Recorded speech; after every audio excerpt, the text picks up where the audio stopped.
এটা তো আমার জার্সি নাম্বার ভাই, 1 নাম্বার। Thank you.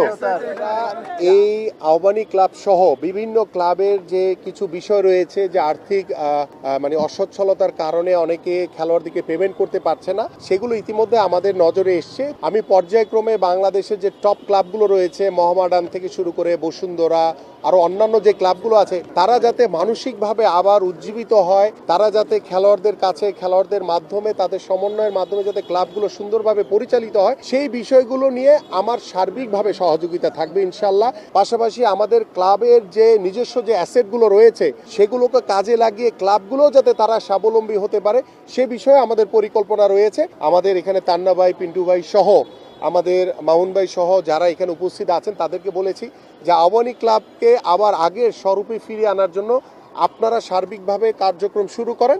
আমি ইনশাল্লাহ আমার পক্ষ থেকে সার্বিকভাবে সকল সহযোগিতা ইনশাল্লাহ থাকবে, এটা আপনাদের সবার জন্য। বাট আমি একটি কথা বলবো, ভবিষ্যতে কোনো ক্লাব যাতে আর কোনো রাজনীতিকরণ করা না হয়, ক্লাবকে যাতে আবার দলীয়ভাবে কোনো ব্যবহার করা না হয়, এ বিষয়ে আমরা সবাই সতর্ক থাকব, এবং আমার সাংবাদিক ভাইদেরও আমি সার্বিক সহযোগিতা চাই ইনশাল্লাহ। Thank you, thank you.